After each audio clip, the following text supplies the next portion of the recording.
असदुद्दीन ओवैसी ने अखिलेश और भाजपा पर बोला हमला। मुजफ्फरनगर में भाजपा और सपा पर बरसे ओवैसी। ओवैसी ने कहा सपा और भाजपा एक सिक्के के दो पहलू। मुजफ्फरनगर के मीरापुर विधानसभा क्षेत्र के ककरौली में सोमवार को एमआईएम प्रमुख असदुद्दीन ओवैसी ने जनसभा को संबोधित किया, जहां जनसभा में ओवैसी ने समाजवादी पार्टी के राष्ट्रीय अध्यक्ष अखिलेश यादव और भाजपा पर जमकर हमला बोला। उन्होंने अपने भाषण में कई मुद्दों को उठाते हुए अखिलेश यादव पर आरक्षण को लेकर तंज कसा और यूपी के सीएम योगी आदित्यनाथ और भाजपा की नीतियों को समाज विरोधी बता दिया। बता दें कि एमआईएम प्रमुख ने वक्फ संपत्ति को लेकर बनाए गए नए कानून को काला कानून बता दिया। उन्होंने कहा कि अगर ये कानून पास हुआ तो वक्फ संपत्तियां जिला अधिकारियों के नियंत्रण में चली जाएंगी और मुस्लिम समुदाय को इसका बड़ा नुकसान होगा। उन्होंने लोगों से अपील की कि वे इस कानून के खिलाफ अपनी आवाज बुलंद करें। वहीं मीरापुर विधानसभा उपचुनाव में प्रचार प्रसार के आखिरी दिन एमआईएम प्रमुख असदुद्दीन ओवैसी आज सोमवार दोपहर मीरापुर के ककरौली पहुंचे, जहां उन्होंने मंच से बोलते हुए कहा कि क्या मुख्यमंत्री झांसी में बच्चों की जान बचाने वाले याकूब के सामने बटोगे तो कटोगे कह सकेंगे। वहीं बीजेपी की तरफ से एक समुदाय के खिलाफ जहर फैलाया जा रहा है। वहीं महंगाई आसमान को छू रही है। मुख्यमंत्री बटोगे तो कटेंगे की बात कर रहे हैं। बीजेपी और सपा एक ही सिक्के के दो पहलू हैं। ओवैसी ने कहा कि मोदी जी कहते हैं एक हैं तो सेफ हैं, जबकि बांग्लादेश में हालात बिगड़ने पर शेख हसीना को कहते हैं बहन यहाँ आ जाओ। हम कहते हैं अनेक हैं तो अखंड हैं। वहीं कहा कि सुप्रीम कोर्ट के आदेश से योगी बाबा का बुलडोजर चला गया।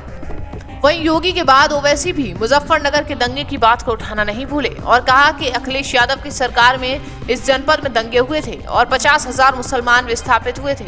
वहीं मजलिस ने उनके आंसू पोंछने का काम किया था। वहीं बुढ़ाना में आपत्तिजनक टिप्पणी को लेकर हुए बवाल को लेकर उन्होंने कहा कि हमारे 19 लोग जेल चले गए, तब लाल टोपी वाला कोई पूछने नहीं आया। कहा कि आजम और अब्दुल्ला जेल चले जाते हैं लेकिन अखिलेश नहीं। ये बातें मुस्लिमों को समझनी होंगी। मुस्लिमों को 18% आरक्षण की घोषणा करने वाले अखिलेश यादव के परिवार को आरक्षण मिला है। इस दौरान प्रत्याशी अरशद राणा, मेहताब चौहान, इमरान हाजमी, नैयर काजमी ने भी विचार रखे। आप देखते जाइए बीजेपी क्या कर रही है।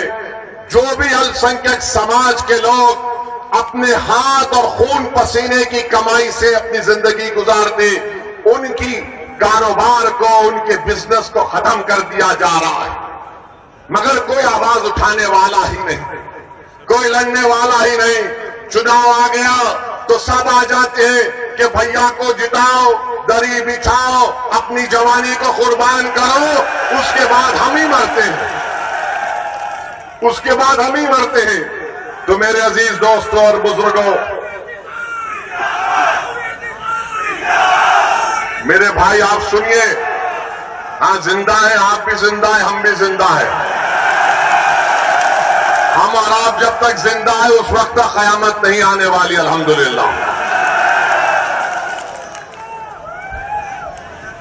अब तीसरी जो अहम बात हम आपको बताना चाहते हैं, यहां पर आप जानते हैं कि मजलिस पार्टी जब लड़ रही है तो मुझे बताया गया कि हस्बे आदत, हस्बे रिवायत हमारे जो सियासी मुखालिफीन है वो बोलना शुरू कर दिए भाजपा का फायदा हो जाएगा, भाजपा का फायदा हो जाएगा। कहां से फायदा होगा मुझे बताओ। अच्छा, यहां पर एक और विधानसभा में उत्तर प्रदेश में चुनाव हो रहा है, करहल में हो रहा है। करहल में बीजेपी का उम्मीदवार कौन है? अखिलेश के भाई धर्मेंद्र का बहन वही लड़ रहा है। तुम अपने परिवार को नहीं रोक सकते और तुम आकर यहां पर मीरापुर में कह रहे हो कि मजलिस लड़ रही है तो फुलां को फायदा हो जाएगा। अरे तुम्हारे भाई का बहन भी लड़ रहा है, यानी तुम्हारे परिवार हर पार्टी में बैठकर मलाई और गुलाब जामुन खा लेंगे और हमको वोट न दे कोई। ये कैसे होगा बताइए आप। और अहम बात मैं आपको याद दिला रहा हूं, 2012 सितंबर ये मुजफ्फरनगर जिले में आता है। अखिलेश यादव मुख्यमंत्री थे, मुजफ्फरनगर का फसाद हुआ। आजादी के बाद सबसे ज्यादा अल्पसंख्यक समाज के मुसलमान अगर बेघर हुए 50,000, इसी अखिलेश यादव जब मुख्यमंत्री थे, बेघर हुए थे, जो खेतों में रह रहे थे, पर्दों के टेंट में रह रहे थे, और यही अखिलेश यादव मुख्यमंत्री थे जब 50,000 लोग बेघर हो गए थे, किसी के माओं की इज्जत लूट ली गई, किसी के बहनों को कत्ल कर दिया गया। आप कैंपों में जिंदगी गुजार रहे थे और अखिलेश यादव सैफई में उत्सव मना रहे थे, मुंबई से एक्टरों को बुलाकर नाच गाना करवा रहे थे। यही अखिलेश यादव थे जिन्होंने बुलडोजर चलाया था उन रिलीफ कैंपों के ऊपर। तो मेरी आपसे गुजारिश है कि याद रखिए, यही समाजवादी पार्टी की हुकूमत थी, यही मुजफ्फरनगर का इलाका था जहां पर यह हुआ था। और जब मुजफ्फरनगर का कांड हुआ, कौन उन कैंपों में जाकर फिरकर उन गरीबों की मदद करने के लिए आया था? मैं 3 दिन इस कैंपों में रहा, जाकर देखता रहा। उस जमाने में मैं आया और हमारे दोस्त शाहनवाज साहब थे, मरहूम जफरयाब जिलानी साहब के साथी थे। मेरे अजीज दोस्तों और बुजुर्गों, ये बात आप अपने जहन नशीन कर लीजिए। 20 तारीख के दिन अपने एक वोट का इस्तेमाल करिए और फिर इस विधायक यहां पर ककरौली गांव में हम पुलिस से भी गुजारिश करेंगे, आप देखते ही हमको चालान मार देते हैं। हमको मालूम आप बहुत हमसे मोहब्बत करते हैं, मगर इतनी ज्यादा भी मोहब्बत मत करिए जो हमारी जेब खत्म हो जाए।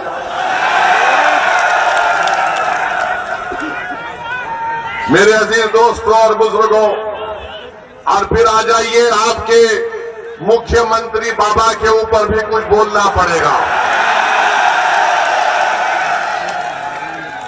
आजकल बाबा महाराष्ट्र में फिर रहे, सुनिए, महाराष्ट्र में फिर रहे और नहीं जरूरत है, और नारा लगाए हैं, बटेंगे तो कटेंगे, बटेंगे तो कटेंगे बोलते हैं। मैं उत्तर प्रदेश के मुख्यमंत्री से वो चैलेंज कर रहा हूं, झांसी में मेडिकल कॉलेज में 10 मासूम बच्चे जलकर मर गए। 10 मासूम बच्चे जलकर मर गए, और जब वो वार्ड में, न्यू नेटल केयर के वार्ड में एक शख्स था जिसके 2 जुड़वा बेटियां भी उस न्यू नेटल वार्ड में थे। जब वार्ड में आग लगी तो शख्स कूदकर 10 से ज्यादा मासूम छोटे बच्चों की जान बचाया। बाद में मालूम हुआ कि उसकी 2 बेटियां, जुड़वा बेटियां जलकर मर गई। और उस शख्स का नाम आपको मालूम क्या था? जिसने 10 से ज्यादा मासूम बच्चों की जान बचाई, जो 6-8 महीने के बच्चे बच्चियां थे। उस शख्स का नाम याकूब मंसूरी था। याकूब मंसूरी कूद गया आग में। ये नहीं देखा मुख्यमंत्री बाबा योगी आदित्यनाथ, नरेंद्र मोदी, देखो याकूब मंसूरी आग में कूदकर ये नहीं देखा कि किस समुदाय, किस मजहब के मानने वालों के बच्चे हैं। वो ये देखा कि बच्चे जल रहे हैं और कूद गया। ये अल्लाह को कुछ और ही मंजूर था, वो अपनी 2 मासूम जुड़वा बच्चियों को नहीं बचा सका। मैं योगी आदित्यनाथ को चैलेंज कर रहा हूं, क्या तुम याकूब मंसूरी को बुलाकर उसके सामने बोल सकोगे, बटोगे तो कटोगे? बोलोगे आदित्यनाथ, क्या तुम बोल सकोगे कि बटोगे कटोगे? याकूब मंसूरी को बोलो। क्या देश के प्रधानमंत्री याकूब मंसूरी को बुलाकर बोलेंगे एक है तो सेफ है? किसके लिए नारे लगाए जा रहे हैं? किसके खिलाफ जहर फैलाया जा रहा है बीजेपी की तरफ से? ये सब के सब भाजपा के लोग एक समुदाय